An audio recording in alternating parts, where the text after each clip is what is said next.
Welcome back to The Chosen Life. I am your host, The Chosen Lawyer, and today we have a very special guest in our series on authors and books. We have author Fanen Chiman. Fan, welcome to The Chosen Life. Thank you. Thank you so much. We were I'm t- so happy to be here. well, we're very glad to have you here. And it's interesting because we came together through our common book publisher editor Lindsay, and we were talking a little bit off air before we started today. And I expected that you're going to be from the U.S., and turns out we're both from Toronto, Ontario, Canada. Yeah, exactly. We're in the same city, speaking to Now, each other. I'm going to take a wild guess and say that you did not originate from Toronto, Ontario, Canada, though. I didn't know. I my I wild guess. Hold on. I'm looking into the crystal ball. The UK. by way of the UK, yeah, that's I spent I spent years during my growing up in the UK. I went to boarding school there, and I have ties there, and I have family from there who still live there and stuff. So you could say that I'm sort of an honorary Brit, yeah, as well. How But many years? I'm many things, yeah. Yes, but how many years did you spend in the UK? Would you figure I mean, approximately? on and off. It's hard to say. I mean, I went to school there in my teens, and then I've been going back there very frequently because I still have family there. My Yeah. immediate family used to live there, so it's hard to say. I felt like I lived there for many years, even though I only lived there part of the year, and then would go other places. It's amazing though, depending on where you're born, where you're raised, it's funny how certain environments, can stick to you, so to speak.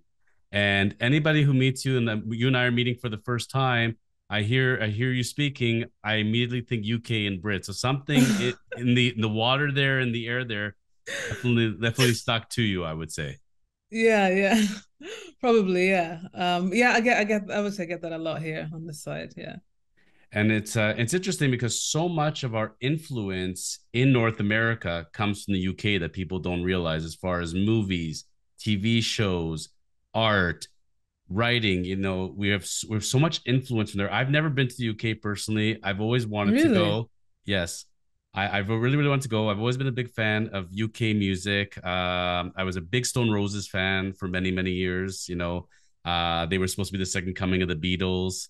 Mm-hmm. We had a singer on the show, Little Barry, the lead singer, and his claim to fame was he sang the theme song for Better Call Saul. Really? Yes, And he's a so Brit. And and he's a he's a Brit, is he? Brit. Yeah, he's No a way. Brit. And so the producers of the show came across his music and said, "Little Barry, can you produce some music for us on the fly, please, for this show? It's going to be called Better Call Saul." And it's amazing how the universe comes together. And I start chatting with him, and turns out that his greatest musical influence was the Stone Roses. So it ends up being half an episode about the Stone Roses. Oh my God, that's So amazing. we're in different parts of the world, but we all connect through similar points. Yeah. So Little Bear Yeah, and I connected through the Stone Roses. You and I connect through authoring, so to speak. exactly. So, Fan, I gotta ask you first and foremost before we get into the book. And first of all, I want to let everybody know to start this episode. The book is called "Never Make a Sound," a Yeah, I have it memoir. up. Let's see the book. Beautiful cover, by the way. Fan's lovely book.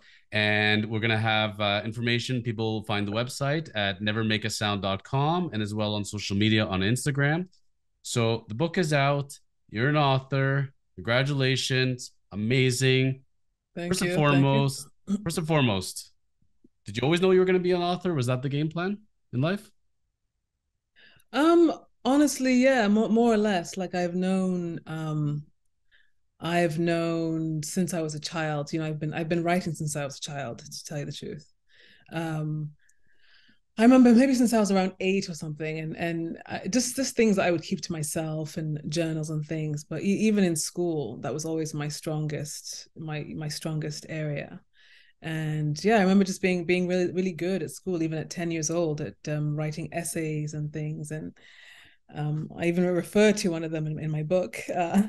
So yeah, honestly, and I did always feel, and I did have a life that I knew was the kind of thing that would be good for the photo for a book. I mean, I was the child of an expatriate, so I lived in many countries growing up. We sort of moved every few years. So in total, I've lived in about 8 or 9 countries, and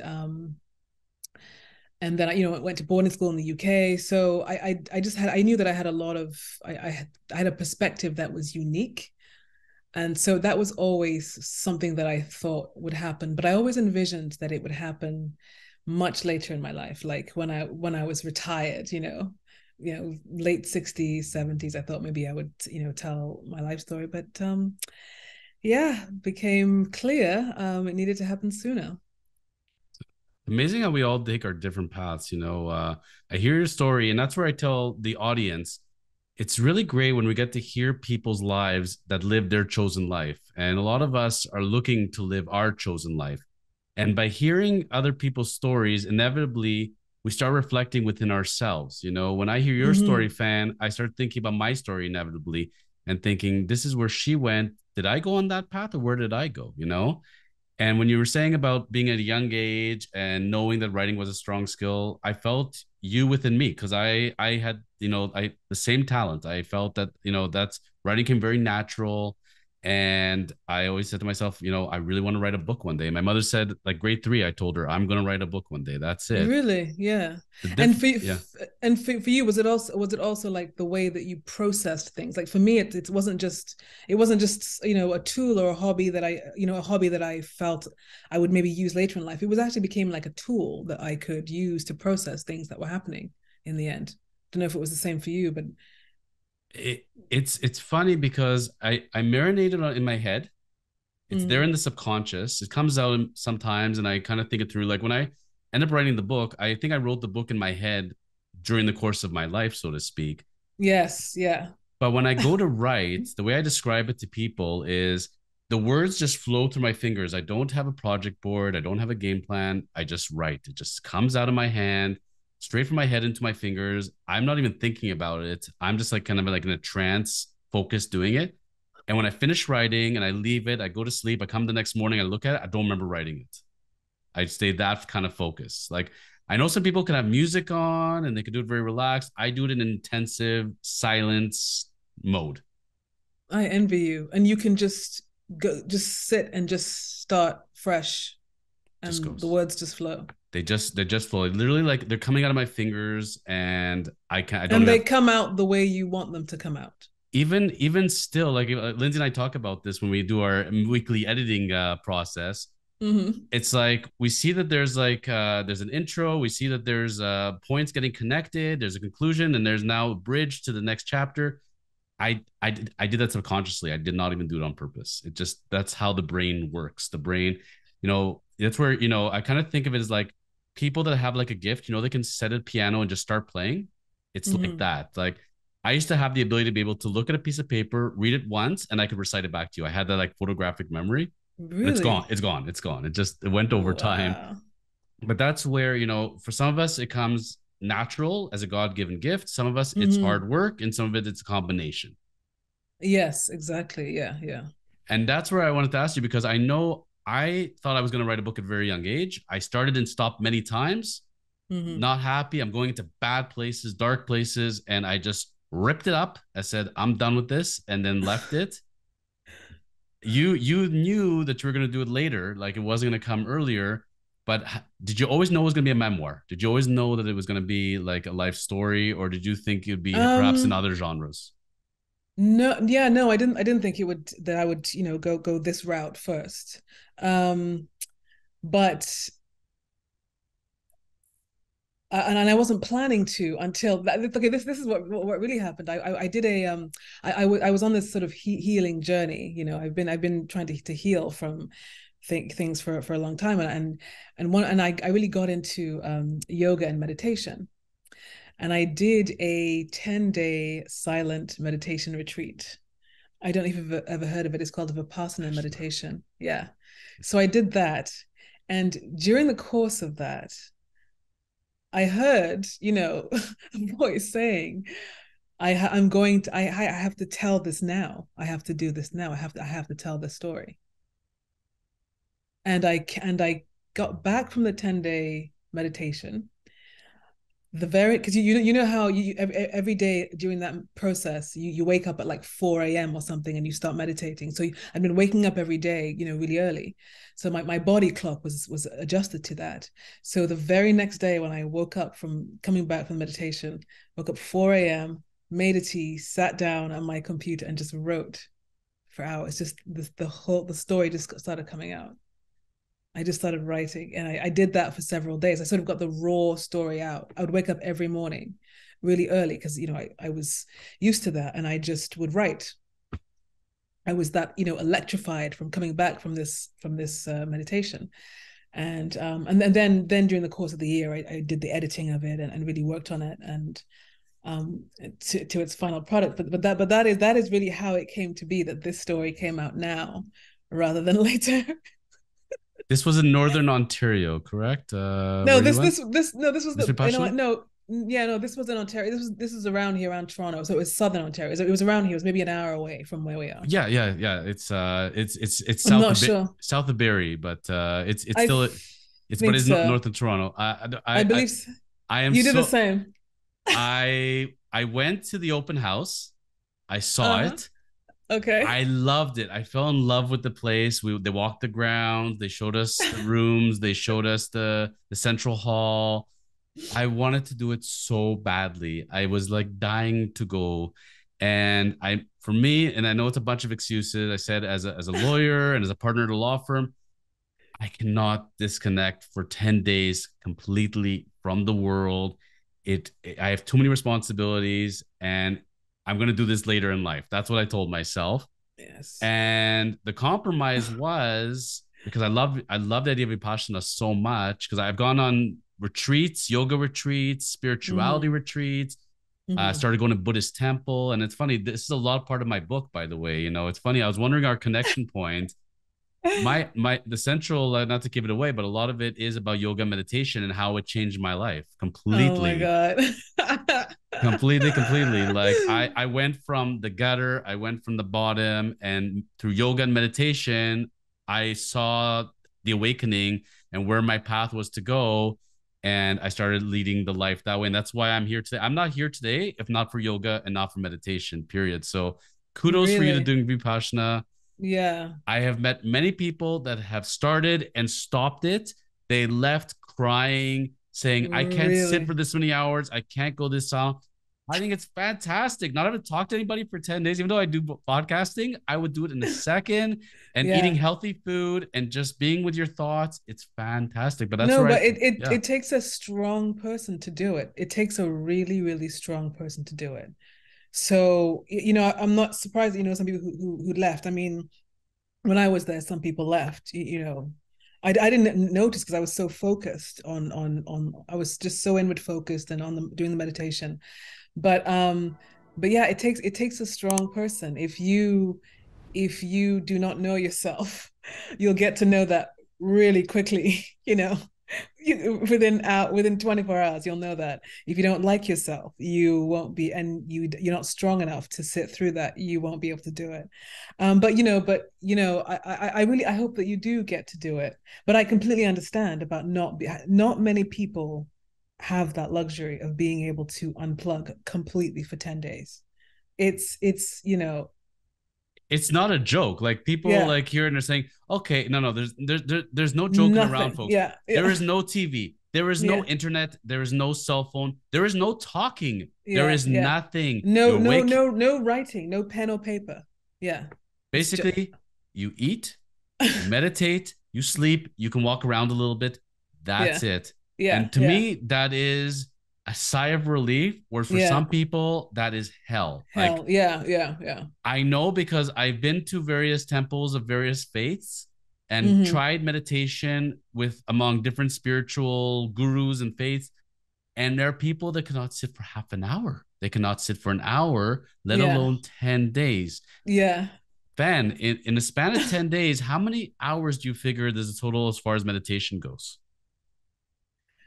Oof, gosh. Ballpark, ballpark. Well, I mean, I feel like every day it could be something like at least 9 hours, because I know that you wake up and then you there's a period of like 2 or 3 hours when you meditate before breakfast, and then it's another 3 hours or something, and then it's lunch, and then it's another 3 hours, and then you know what I mean. So it could easily be at least 9 hours. I'm not exactly sure, but it really is that intense. It's like you wake up, you meditate for a few hours, then you have breakfast, then you meditate for several hours, then you you know, and you schedule in when you shower. You have to. There's a very very tight schedule. You have exactly 10 minutes to take a shower, you know, and then you just go right back to meditation. But that being Yeah. said, I remember vividly looking at the props, for example. Mm-hmm. Everybody, has their form as far as meditation goes. There are people that have to sit on chairs for portions because of physical limitations. But I Yeah. remember what attracted me, they had this like round half circle cushioning. So you almost had Yeah. like a sitting chair meditation. So you have the support because even something like not having the back support behind me, just sitting on a floor, and I've sat for an hour straight with no cushioning whatsoever, Oh my and just having God. my hands on my knees. It's not the easiest thing. When you have the cushioning around Yeah. you, Yeah. it can help a lot. Did you find use of props was very helpful for you during that Yeah, process? absolutely. Yeah, yeah. And then there were some props that I prefer to others, and I would see other people with them because they weren't always enough for everyone of the ones I really liked. So I just really had to get used to it. And but there was what I noticed, there was a real sense of like camaraderie. Even though we weren't talking, you could just feel it energetically. There was a sense of camaraderie amongst the people because we were all like, yeah, we're all doing this really hard thing together. We're all in this together. We're all supporting each other, even though we wouldn't look at each other or talk to each other. I really felt it, and at the end, when at the very end, there's a moment where you can talk. It's over, when before you leave, and other people said that too. They felt that as well.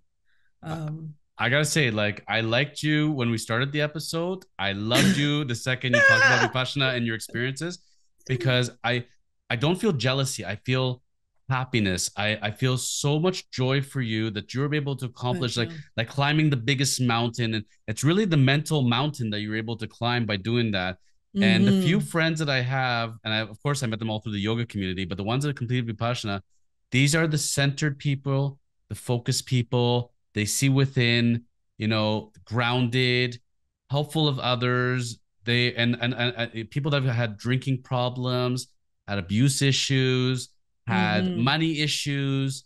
They've come out with much different perspectives in life Yeah. after going through Vipassana. A friend of mine, I remember him completing Vipassana and his father being a very bad alcoholic, going Mm-hmm. through Vipassana, making that decision for himself, not forced to, but finally coming willing and seeing what the effect it had on his son and saying, I'm going to go myself, never touched a drop of alcohol after he left Vipassana. Really? Yes, changed man. It's Wow, that's that powerful testimony. absolutely. So it's no surprise then that, going through Vipassana, that the book was able to flow through it, Yeah. not being able to do Vipassana and having to do it over the course of months and years of yoga, meditation, and healing, it started for me, my journey started to come out in pieces until I could finally see the picture, so to speak. Mm-hmm. What is your Mm-hmm. relationship with your third eye? That's so interesting. I'm still sort of learning. I was sort of starting to learn about the pineal gland and the third eye. I have so much to learn about it. I don't think I've even begun to tap into it. But the one thing that I'm really just fascinated by, and really wanting to sort of look more into, sort of the nature of thoughts and what they are, because like through yoga and meditation, the common sort of maybe characteristic that I've heard is that they're basically just energy, you know. But it's just and you can choose them. Like the concept of like choosing what you think and putting your mind on certain thoughts, and how powerful that can be, is something that was very, very effective during my healing. But I'm still just so fascinated because thoughts cause so much suffering, you know. Most all of our suffering comes from our thoughts, and I'm just so fascinated, but I'm just so interested in sort of learning more about that and hearing different perspectives about thoughts and what they are, and how to you know make them have a more of an allyship relationship with them, rather than a contentious, acrimonious one, you know. I can, well, you shared with Vipassana now and your experience and brought this energy now into this discussion. So I'm gonna share with you a little something that I did. You can call it a cheat or you can call it extra work, but what be it. But it's funny because a lot of people I met that had very bad energy or very bad aura about them, I kept saying to them, you need to go to a shaman. That's what you need. You need cleansing and go to a shaman. And finally, at one point, I said to myself, Fan, you know what? I'm telling everybody to go to shaman. I'm kind of a hypocrite if I don't look into this myself. I did the research, located a shaman, started working with the shaman. Where was He's this? based in Markham, Ontario. Okay. So the original shaman I found, the Shaman Association, was not able to take me on, but had a protege that said that they thought we would link up well. And Mm-hmm. the stuff we've done within the shaman is mind blowing. Absolutely mind blowing. I'll share with you one story now just for fun, just so people understand the power of a shaman and how Mm-hmm. open you become to the world and energy. So I was able to start to learn to open the third eye through yoga meditation. But through the shaman, where I'm lying down and she's playing the music and she's doing the chanting, and half an hour of the shaman, it feels like I slept for days. I come out so refreshed. It's unfreaking believable Are you because I'm a serious? pure state of bliss. My soul comes out of my body. I get to look at myself through there, but my body is completely numb.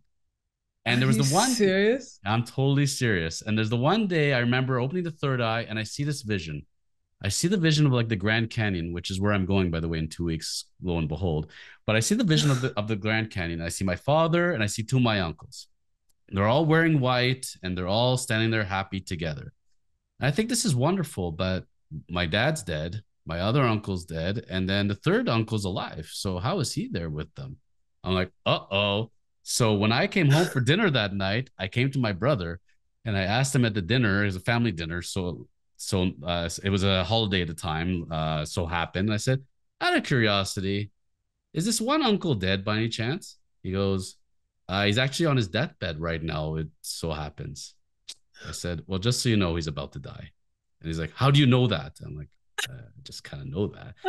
He died 2 days later, fam. So Oh my that's called God. being so in touch with your universe and your energy. Right, yeah. But that came after many, many sessions of working with her when I was able to let go. When I first got there, I realized there's so much energy blockage within our minds. Mm-hmm. And that energy blockage, with that, when you have energy blocked, you can't function. It's very, very difficult. If I had my energy blocked, I would not have written the book that I wrote because I wouldn't be able to see the big picture of it. So, Right. Vipassana, shaman, there's so many ways of energy. Yeah, And I didn't know you could find a shaman that way. I had no idea. Anyway, yeah. So we'll talk more off air yeah, about that, and that's crazy. I had no idea you could I'll find a shaman forward you that the way. contact information. But there are shamans out there. I know people think it's a lot of hooey, and a lot of people think the Vipassana is hooey and meditation is hooey. But folks, at the end of the day, it comes down to belief. It comes down to energy, positive thinking, and whether you're open to yourself and your world or you're not. And Mm-hmm. Fan, I can see you're a person that's opening, and it's a process. It's a life process, right? But Yeah, and that feeling you were describing mhm, when your shaman puts you, I don't know what you termed it as a trance or something, mhm. but like I the closest is like when I've done body scans. I don't know if you know about Heard of them? Yeah. mindfulness based stress reduction. I believe right is this process that uses body scans and yoga nidra as well. You know, which is because you were describing when you work with your shaman, even just with 30 minutes you feel so refreshed like you slept. So that sounds a lot like yoga nidra, which is a very deep you almost go into the same state that you are when you're sleeping. And so you can feel so unbelievably refreshed just from doing a body scan in a yoga nidra state. And I want to let the viewers know that when we're saying all this, you don't have to feel pressure and saying, I have to go to Vipassana and I have to do 10-day sound retreat. I don't have to go to a shaman. Folks, it's as simple as popping in a meditation a soundtrack and just listening to the music, or a guided meditation, or going down to your Mm-hmm. local yoga studio, and some of them have meditation classes, or doing beginner yoga.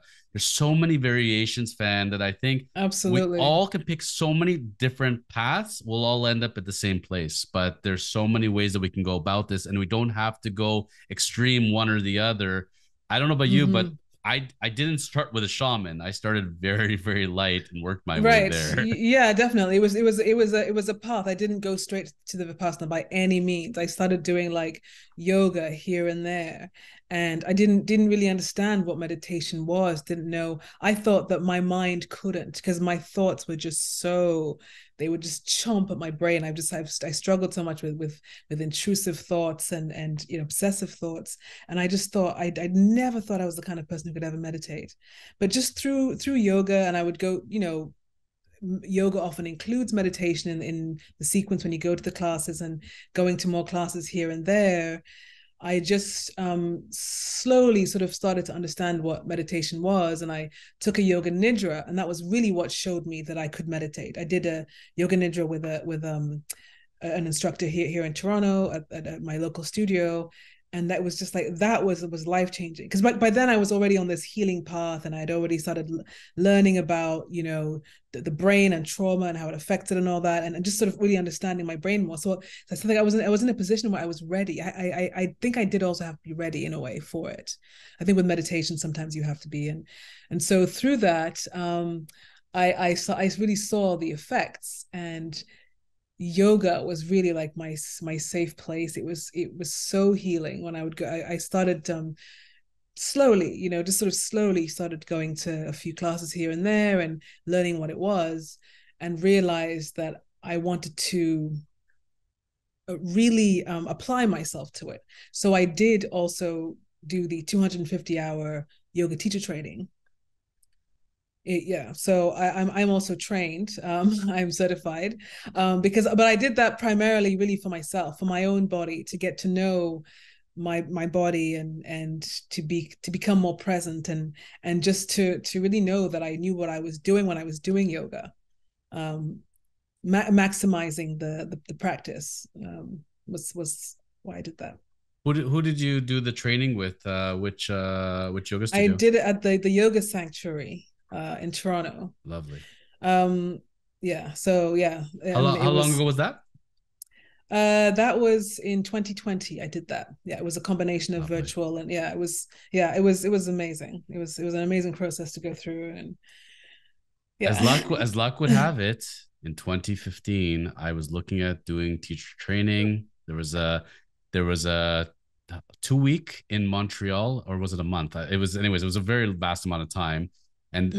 there was one going to be in Costa Rica and one going to be in Montreal. I was at Moksha at the time, which became Oh yeah. Modo, and then other Yeah, I know studios. And those. I'm still at the Thornhill location, Suka Yoga Pilates. Shout out, but I I just become a partner in a law firm, and I'm like, I can't go for 2 weeks or a month to Montreal and go do yoga and be a and I didn't have any inkling whatsoever to ever become a yoga instructor. I only wanted to Right. do it to further my practice. Like, man, the Exactly. Yeah. parallels are hilarious. Exactly. Yeah, exactly. But I mean, the good news is now I believe there are some. I mean, I know you don't, it's not ideal to do it virtually, but there are some that you could at least maybe start virtually. They've also, Um, like, most of the studios have like weekends. There's like yeah. evenings. There are way more options than there ever used to be. Yeah, definitely. Yeah. My That struggle, I think is more accessible to you than Vipassana meditation.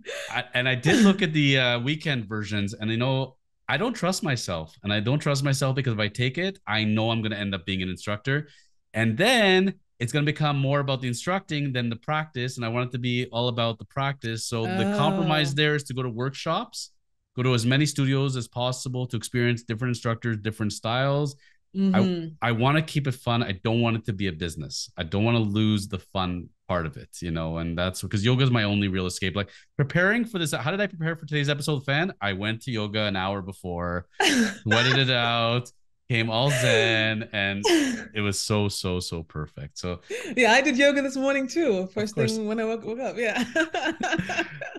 still gotta ask you now. Like, it's like two old friends talking now. Like, we've known each other Yeah. our whole lives through parallels. So you come out of Vipassana and the book Mm-hmm. comes to you and it just flows out from you, which is Mm-hmm. again funny because my book came to me and I started Mm-hmm. writing it over a couple of days. It just hit me Christmas time and I just started writing out of the blue, and I had blockage for like 10 years. I did not write, blog, nothing for 10 years. And then one day it just hit me and it was time to go. You just know when it's time. But then I got to ask you, how did you come across Awakening Publishing and Lindsay? How Awakening Press? Sorry, how did Mm-hmm. you form your relationship? How did you guys come together? Mm-hmm. So after like workshopping the book, I wanted, because it's written in a sort of a not in the most traditional way, and I wanted to sort of workshop it first. So after workshopping it with people and seeing the reaction, we got very strong reactions. I was I felt confident that I could reach out and I completed the book, and I knew I was ready. And but the book it is about my life story. So I was very particular about which publisher I went with, because I didn't want to have a certain level of control and all that. And I found her through another book, actually, who that I should give her a shout out. There's an author named Marley Liss, who's also a Torontonian or Toronto based. She wrote Toronto, this hotbed of authors. It's exactly, all yeah, this. It's yeah. not New York City. It's not LA. Toronto is where it's at. Shout out to Yeah. Toronto. So she wrote this book, on a more serious note called Rehumanize, and it's an incredible book about the aftermath of I won't give it away, but an aftermath of something really hard that she goes through, right? And she's so vulnerable in it, and she writes in a very poetic way, and I so admired the courage that she had and the things that she revealed in that book. I felt I felt like if she could do it, I could do it, and I wanted to know who her publisher was. And so I went through I went through her publisher. I looked at her book and the back of her book. I actually reached out to Molly as well, and she also encouraged me to go ahead. And I that was how I reached out to the Awakened Press and found Lindsay. So you find Lindsay through Yeah, these means. So we all go through our paths and come across each other. So that's how you found her. What's the process as far as introducing her to the book, and what was her yeah. reaction, please? Yeah, so Lindsay Deerking, we should say, our publisher is amazing, and it was very much like this when we had a Zoom call, and we were like soul sisters immediately. She, she got me, and she asked me and she was so kind, so compassionate. She was such a good listener. She was just exactly the person that I needed, with this story, and I need it in this person's hands.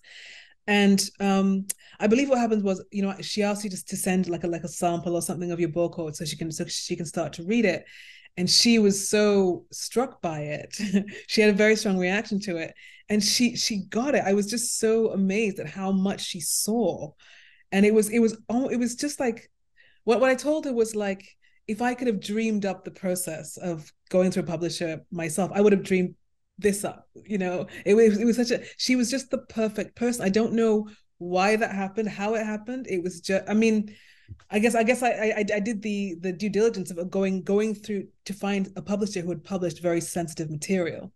I was very specific about that, and I knew that she could, that publisher could handle this material. So I guess, but just the fact that we connected on such a soul level as well was just a dream come true.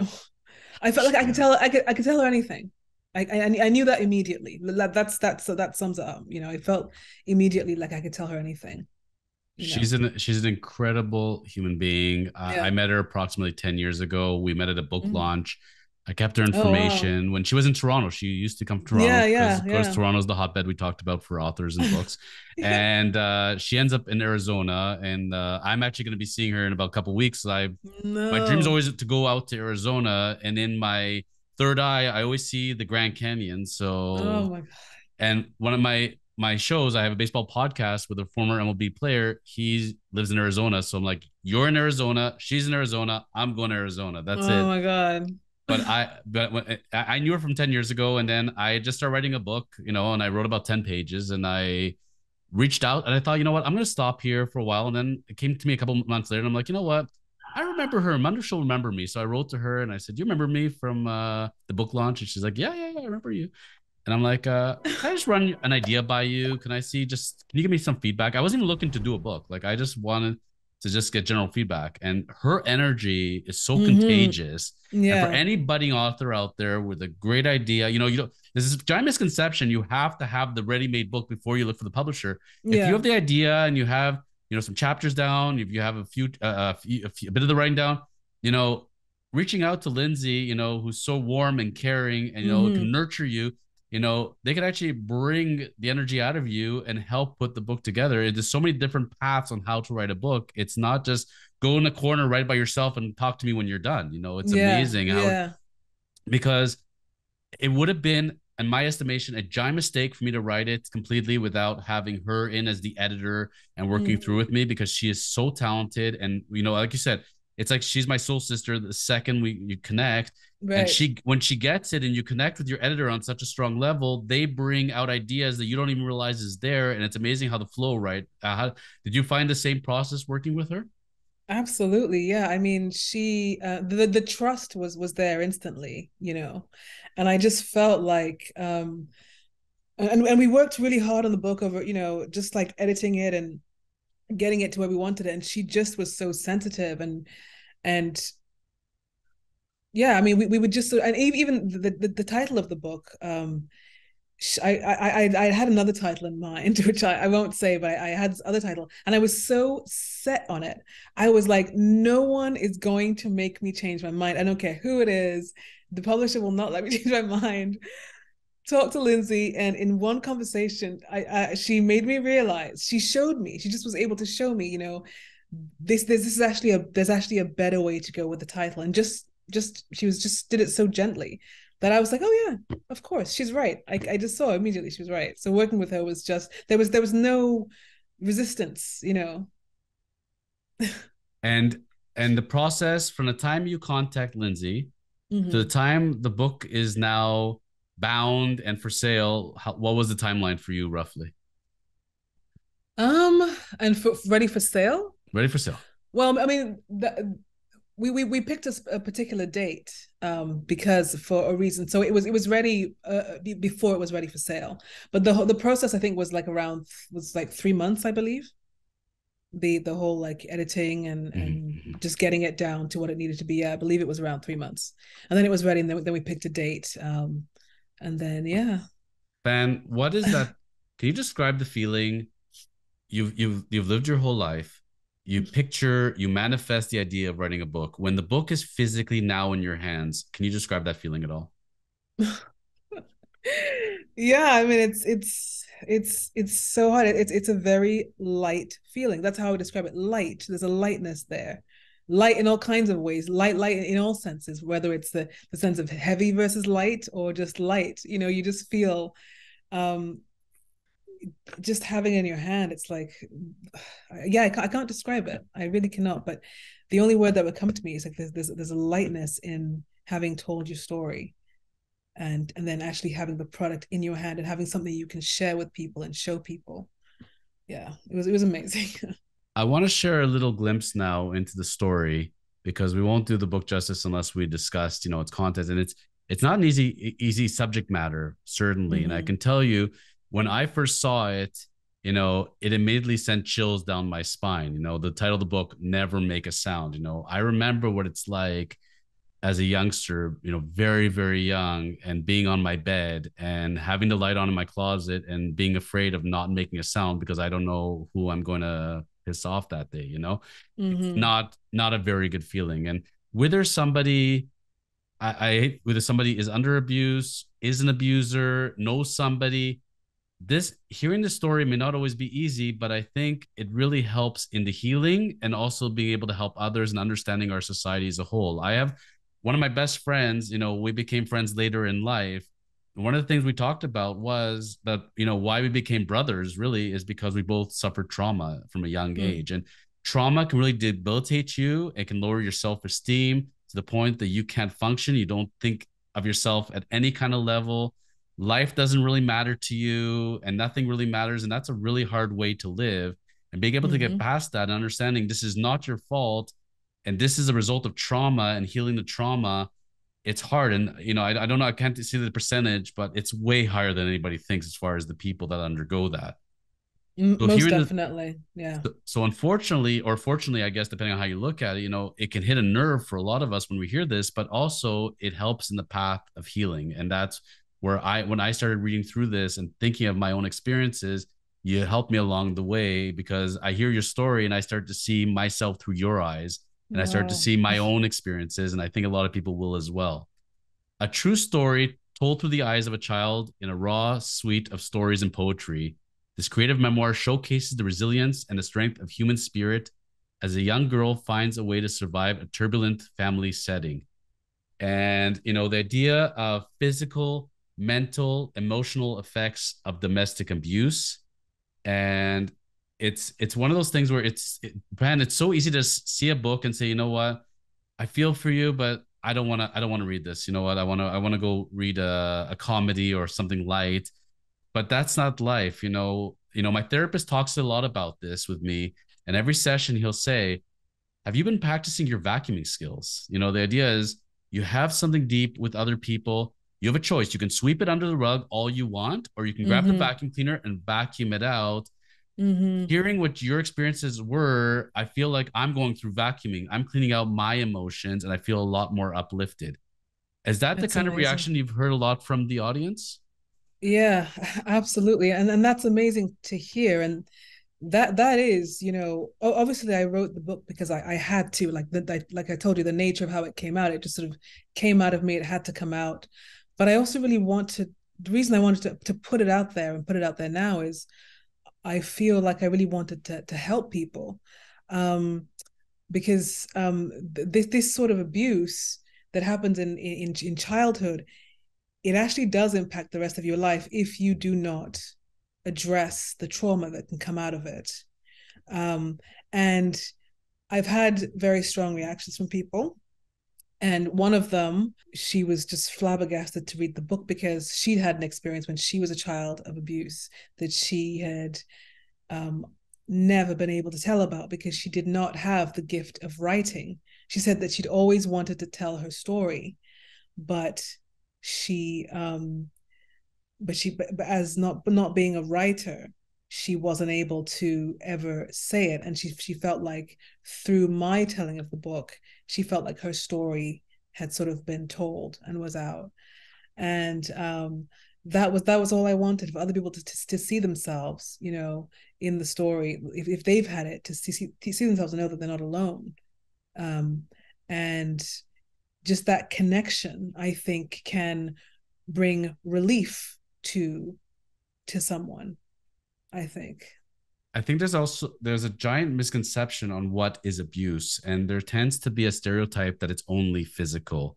And there's so many different levels of abuse a person can endure, and it could be from so many different people. It could be from a family member, a friend, a teacher, a neighbor.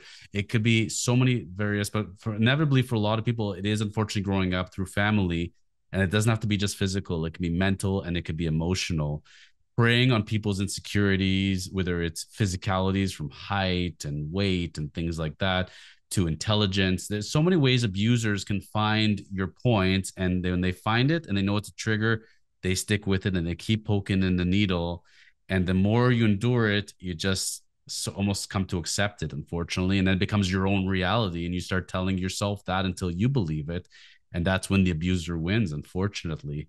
And it's just so sad and scary how this is the type of taboo that people think, I can't talk about this. It makes me look vulnerable and weak, and I should just put it away and just be strong. And you don't have to be. It's good to let it out, and that's where I commend you saying that there wasn't a book you could find on it, so you're going to give it to the world because Right. I try to put it down on paper myself right now, and I'm struggling with it. The idea of a second book and talking about a memoir. it's like it's really hard to go there, and I give you all the hugs and courage in the world for doing this. And you put down that the book serving as a tool to help allies, mental health professionals more easily identify hidden childhood abuse and consequences.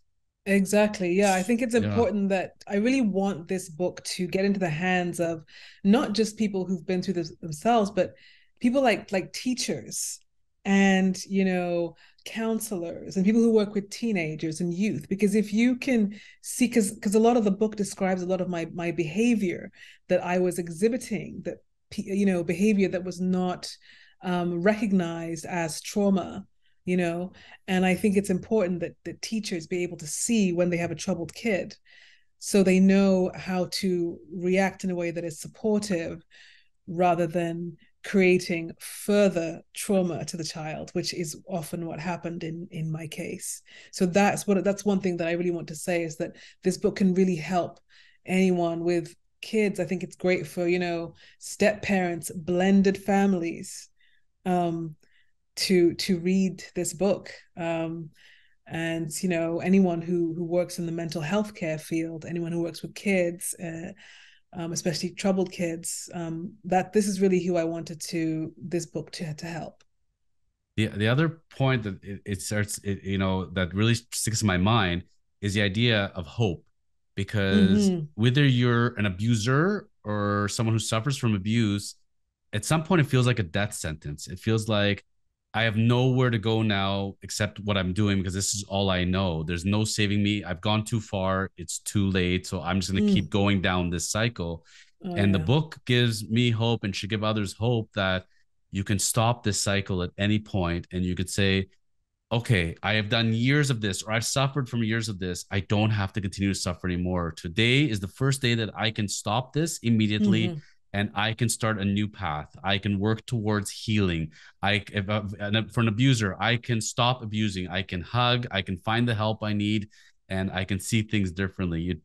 It's not a death sentence, because I could tell you as a kid, feeling like it, I felt like there's no hope. This is where I'm at, and this is the way it's going to be, and it's never going to change. So I just have to accept it, and that's it. And that's one of the things that yoga meditation helped me with, where I would lie there in Shavasana, and you think that it's the physicality, it's being alone with your thoughts. Everything comes Yeah. down, whether you're going with a therapist, a shaman, and yoga, meditation, whatever it is, it's being alone with your thoughts, and can you be okay with you? And I think where a lot of us struggle is we don't like ourselves. We don't like our thoughts. We have a hard time. And that's where we need the distraction of alcohol, drugs, TV, sex, whatever it is, whatever will dull the pain, because the scariest thing is being alone with our own thoughts.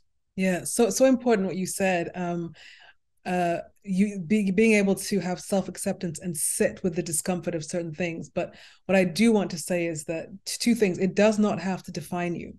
That your past, your trauma, your abuse does not have to define you. And but you have to want to heal. What you were saying about people thinking it's a death sentence, one important thing is that you have to really want to. And I think that was the key in my stories, that I really wanted to heal. And so what you said absolutely resonates, because you're saying, people struggle with even wanting to, or making the effort, because they think it's too late, or it's a death sentence, or they've gone too far or something. But if you want to and you're alive, you can absolutely change. It's never too late, never ever ever too late to be who you want to be. And I commend you that back in 2020, you received a memorial scholarship, as well as Never Make a Sound was a finalist in 2021 for the VMI Betsy Warland Between Genres Award. So Yes, yes, that thank must you. have Yeah. been an incredible feeling to be recognized by your peers in society, and acceptance. Because when Never Make a Sound gets accepted, Mm-hmm. Fan is getting accepted, the adult, the child, you, and that must have been a very great feeling for you. It really was. It was amazing. Yeah, it was, as you said, it was a finalist for an award. And but I was really proud to be the finalist, because the person who won was this guy called Jordan Abel, who's a huge poet here. So I was like, oh wow, that's, to be in his company was incredible. So that was right out of the gate with my first book, to be in the company of someone like that. He's won huge national prizes here. So It was amazing. I'm really grateful for that. Uh, yeah, and that's just, yeah, thanks to all the people who helped along the book with feedback and editing and stuff. That, I'm really grateful to them. It's amazing how many people are part of the journey, and Yeah. there are those people that connect with you and feel like they're giving helpful advice, but in being critical, it's like they feel like if they're going to uplift you, they have to admit themselves they haven't followed their own dreams. And it's so sad. Hmm. And, staying away from that negative energy is a really good thing because there are people that love you, they respect you for who you are, and only want to see you do great in the world. And I think that's the kind of energy we need to be around. Absolutely, yeah. You have to be very intentional. That's the other thing. At least I believe that, intentionality, you know. Yeah, So I got to will ask you help. now, when you go to bed at night, you wake up in the morning, never make a sound being out into the universe. Where do you foresee for yourself, the book, your writing? Where does the future hold for Fan?